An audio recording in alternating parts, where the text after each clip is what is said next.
in a sport that they had something in their hand, it really, the amount of tape that goes here and how it's applied had a lot of finesse to it. If you're working with a football team and there's no injury, but you're just protecting the thumb because of them going into the ground like that in their stance position, that looks very different, okay? So if you went on and you really Googled thumb spica, you're going to see, you know, stuff like this.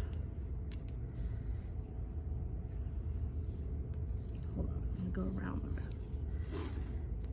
I'm gonna do this really messy because I don't do it like this. You're gonna see stuff like this. That's gonna be like, you know, really pushing the thumb. But my sport, you can't do that. Or other ones like this, where they're coming in like so. Again, I'm doing it kind of messy because that's just not how I do it. But they're coming in. Do you see they're pushing, but they push the thumb? Is this how you were taught? Yeah. So he could probably do a better job at this than me because I do not do it like this. But do you see the pushing? If you've got an injury, where did that go? If you've got an injury to the thumb, that, did you see? Oh, here it is.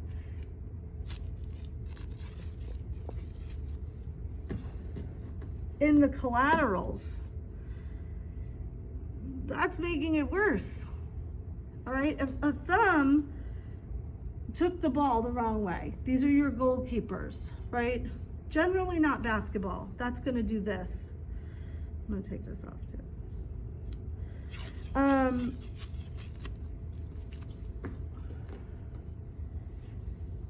Skiing, right? Skiing accidents with the pole. Everything is gonna do this. This is where they're gonna hurt. So what we wanna do is hold the thumb close and try to be more aware of not pushing this. Again, that's very different than the football player who's not injured, who's just trying to create stability, right? So for our athletes, particularly the ones who need to use their hand, they are not going to let you put that kind of tape on them. So that's where we kind of came up with a much easier application that they could handle better, which now then translates to all the other sports so that you can use this for all the other sports. So I would have sprayed her because if we're doing the full thumb spica, that means she's gonna go in and be playing. I want you just to stay just like that. And I'm gonna work around you. I'm gonna put an anchor down.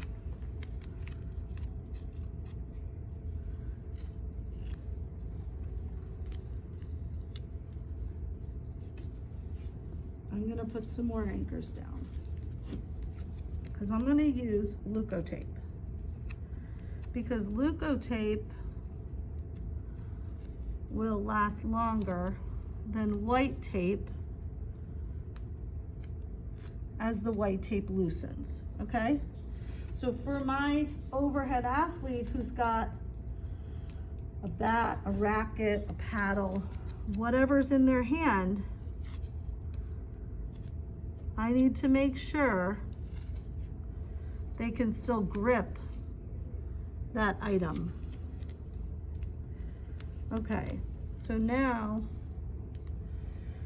okay, this is another example of why we cut across, because now you have stretch that you get to play with, okay? That can sort of just mimic all their angles. We're gonna take kind of a longer piece.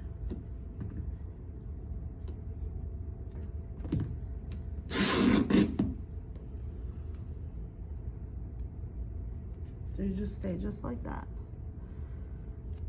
So I gotta make sure I cross that thumb joint.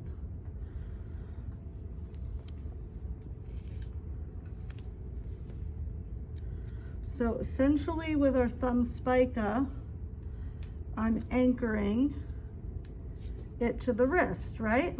I'm going to control where the pressure points are.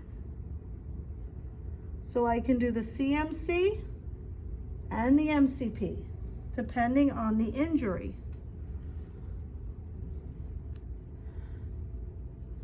If it's a CMC, it's way easier to tape because it's lower.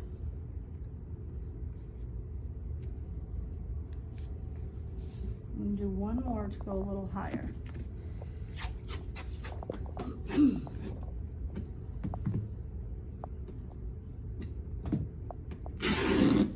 Okay. Close it.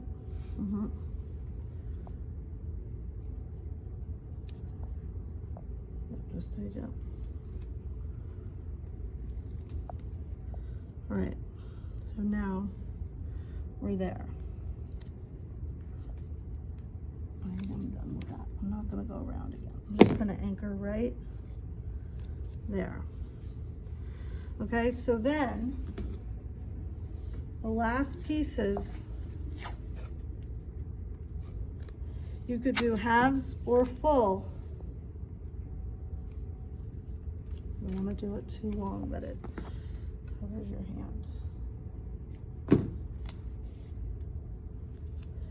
If they need extra, okay, you push into it.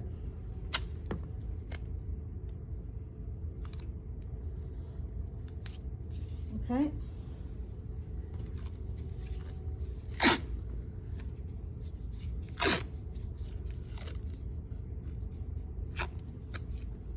And then we close. And then again, if they're in a sport where they can use a sweatband, I'll usually cover this. Okay? So now they're being blocked. It's not pulling. They're totally stabilized here in both joints. And they can still, if this is a racket, they can still grip. Okay? They'll have enough to put their hand in. Okay? Or your soccer goalie can still get the thumb into the glove and it'll have protection in there. Okay, so a lot of different ways to do the thumb spica. We just have identified different sports need different levels of application. Okay, when there's an injury versus when it's just protection. Good? Okay, so it's